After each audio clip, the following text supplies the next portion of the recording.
Three questions are asked in today's the first reading, I should say.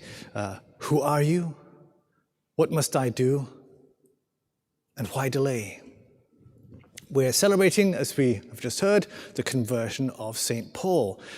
St. Paul wasn't somebody who did not believe in God. He believed firmly in God. He was a strict religious Pharisee Jew who was fervent for the law of the Lord. He wanted everybody to live by the law of the Lord. And these Christians were not living it in a way that was acceptable. And so they believed in Jesus, whom the leaders of the Jewish faith had rejected. And so he, fervent in his mission, was out to persecute them and if necessary, throw them in chains and kill them if necessary. And that's what he did. And he admits that willingly, that he even persecuted them to death.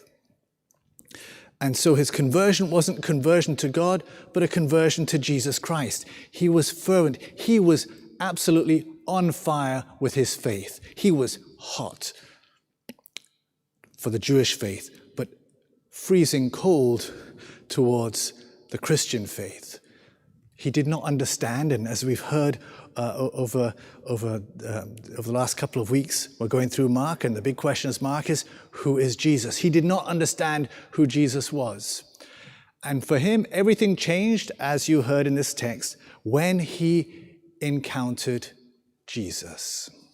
When he encountered Jesus, things changed. Before, hot for the Jewish faith, cold to Christianity. And he did a complete conversion, complete 180. And instead of persecuting, he now promoted, because he had an encounter with Christ. That's where his conversion started. Each of us needs conversion. I experienced a conversion, an encounter with Christ. And many of you will have had that encounter with Christ, a conversion experience.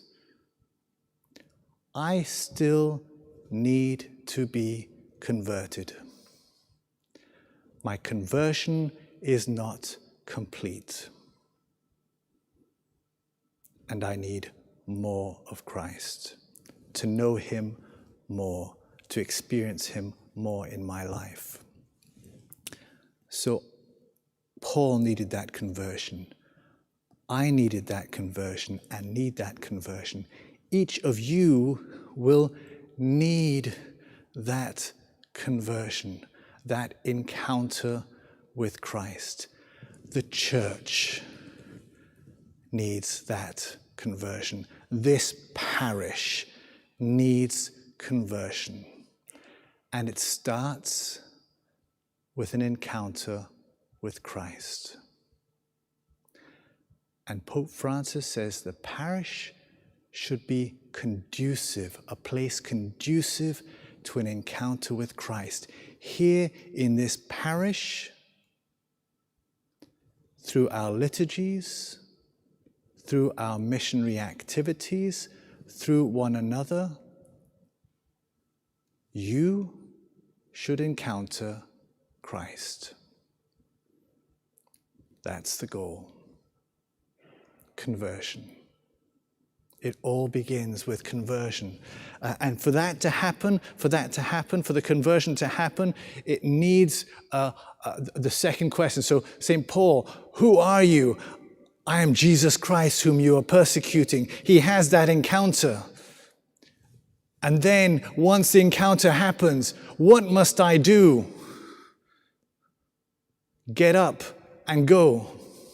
And most of the time, we are sitting down or lying down. We are incapacitated, unable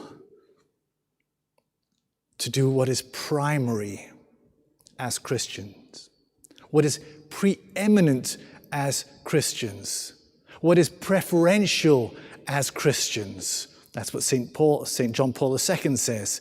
This is what we should be doing. We're unable to, we're paralyzed, we're weak, and so we're either lying down or sitting down. And the Lord is saying, get up and go. And the get up and go is so that we can do what is preeminent, preferential, and primary.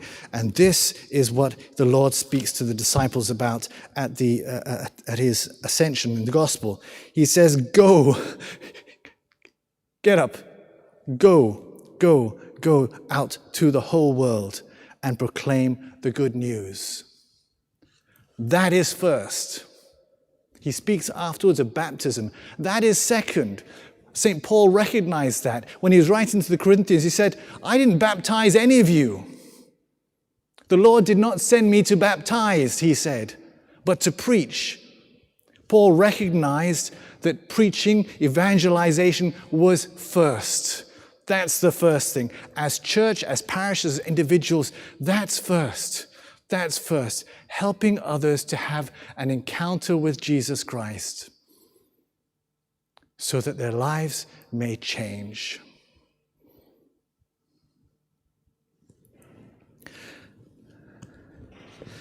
And where do we get that power from? Where do we get that ability from? Where do we get that help from? From the same place that Jesus got it. From the same place that St. Paul got it. And that's the Holy Spirit. The Holy Spirit is the one always working behind Jesus, the power of Jesus, working as he preached the good news. He preached not just with words, but as you see here in the gospel, Jesus saying, as you go, what are the words? These are the signs that will be associated with believers. They will cast out devils. They will have the gift of tongues. They will pick up snakes in their hands and be unharmed should they drink deadly poison. They will lay hands on the sick who will recover.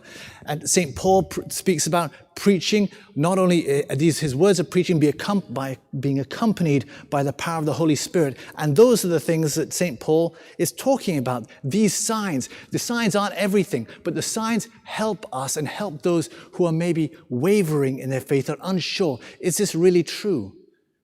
Because so many people, like St. Paul did, believe that the faith is actually, misguided. It's not true.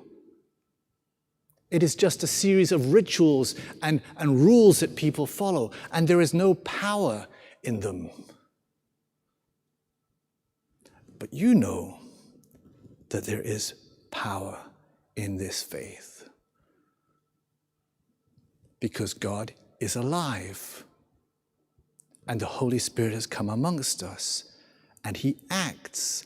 I wish I had the gift that many other priests have of being able to as they preach, people experiencing the presence of God and being moved and being changed during the homilies. Maybe it's happened a couple of times in my life. I don't know. But what I do know is that there have been many times when I've sat with people who have been unsure, who have been talking about their issues, and then after that, praying for them. And when praying for them, over them, with them, they experience God's presence. It's not just rules, it's not just rituals, but he's real and he's here. The encounter begins, the encounter happens. And so the Holy Spirit is the power behind this, the power behind St. Paul's words, and he is the power behind your words, if you allow him to be. So folks, this celebration of the conversion of St. Paul isn't just a remembering, oh, isn't that nice? St. Paul became a Christian and therefore we were able to, because he evangelized the whole world. Isn't that nice? It's reminding us of our duty, our obligation, the necessity as disciples to evangelize. It is primary. It is preeminent. It is preferential. It is what you and I are about as Christians. To help one another, to have an encounter with Jesus. so that lives may be changed.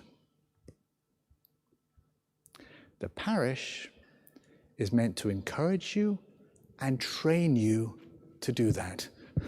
That's our job. I'll say a little bit more about that right at the end of Mass.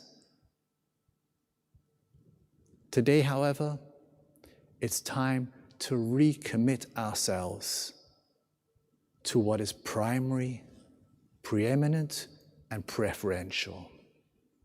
Our duty, our obligation to evangelize.